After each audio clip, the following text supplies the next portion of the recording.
The feeling of line dancing and in being in lockstep with people is kind of indescribable. It is like this flow state, closing your eyes, opening them, and everyone around you is in unison.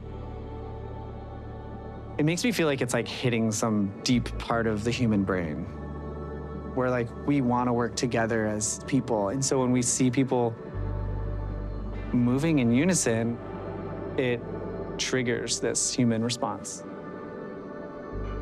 People call it church. We didn't come up with that. People were just like, oh, I'm going to church. I'm going to stud country.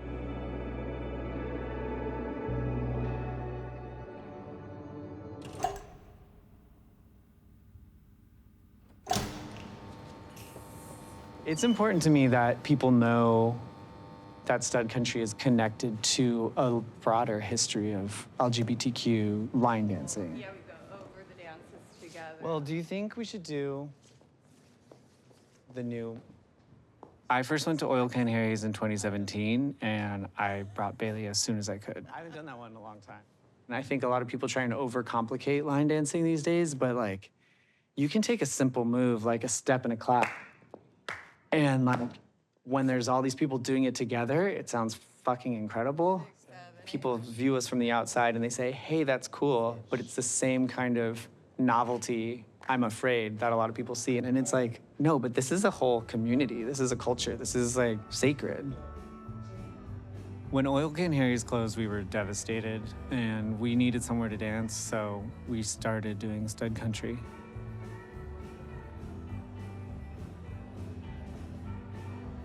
Remembering that the elders that come to stud country now literally got arrested for trying to create this culture. They lay the foundation for what we're doing now, and this wouldn't exist without them.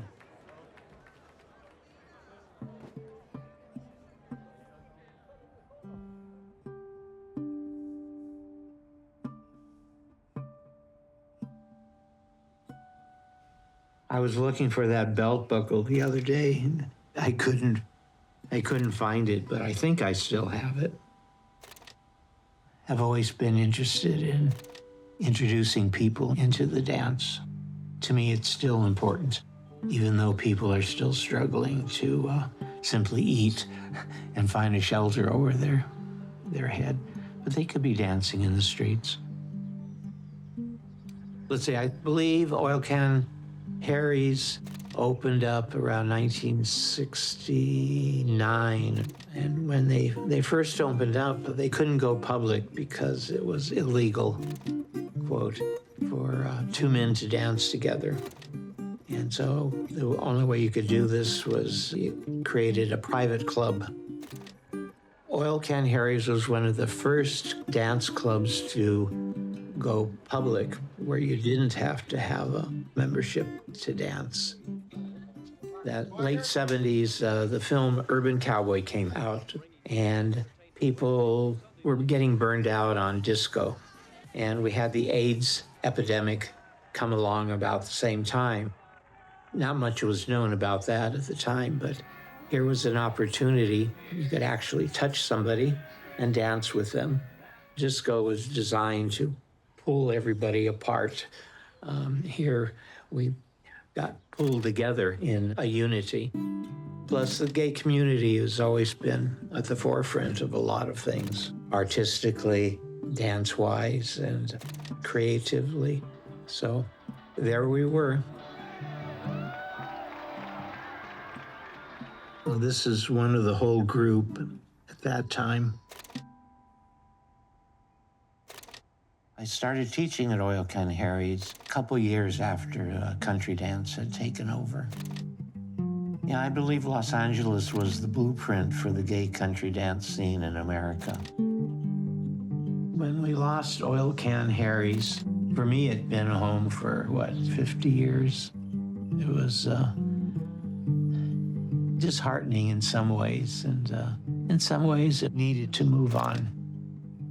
Sometimes when things get too complacent, they die. Growing up in the South as a gay teen, I sort of rejected Southern culture, country music. These guys that bullied me were the guys that were listening to it going mudding on the weekends in their Jeeps. It has been nice to sort of reclaim my space, reclaim a part of my identity.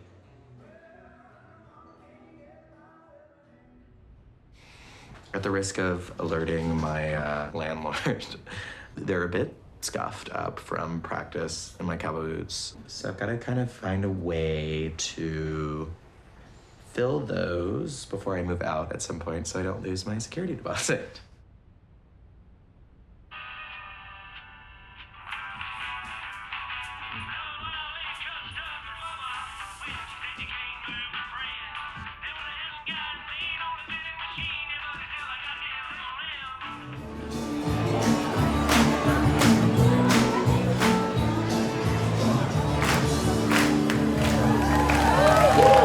It's almost like you go into a little bit of like a meditative state, so much so that sometimes I could be turning and be in the middle of a dance, and I have to stop and sort of, you get lost in it, and I come back and I'm like, wait, what dance are we doing right now? I immediately was hooked and was like, I'm coming back on Thursday, and I'm coming back on Friday, and that was my life for years and years. That was 17 years ago. It came down to people who were going to try to figure out a way to keep this going. And that's what it comes back to. It comes back to people who are going to continue to try and preserve this awesome thing that we all do. I mean, for so many of us, this is home. And, you know, for a lot of people, they never find that. They never get a chance to see what that feels like.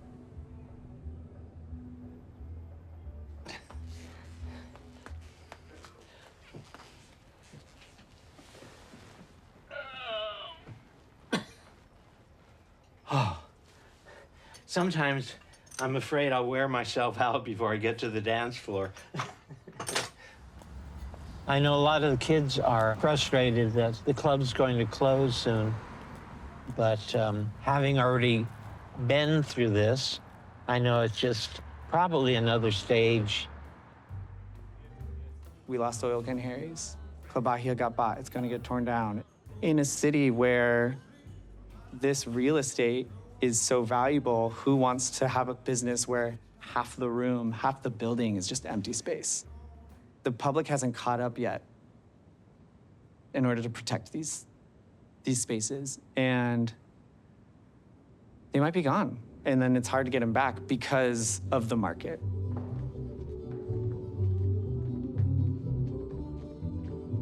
I have a lot to say to Sean yet.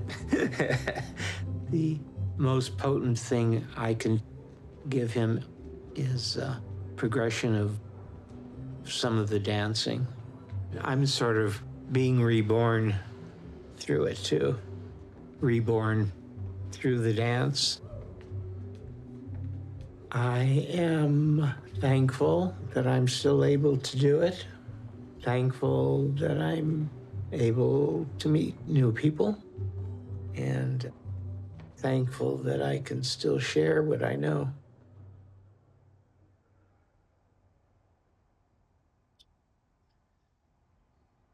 I guess that's, thank God. Don't let my hijinks be in vain. Don't let them sanctify my name.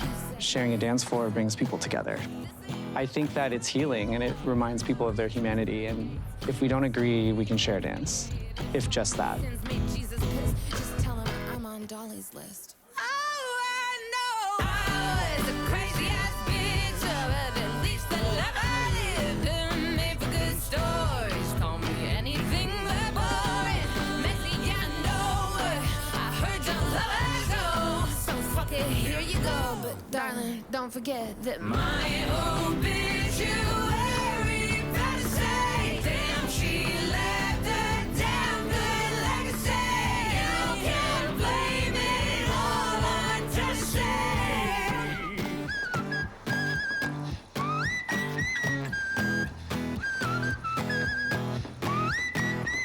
That's where I learned to drink to get drunk. That's where I learned to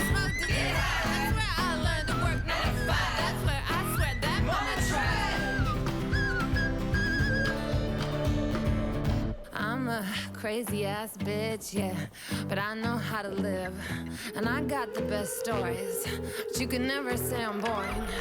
I'm messy, yeah, I know, but I heard y'all love a show, so fuck it. Here we go. Don't forget though.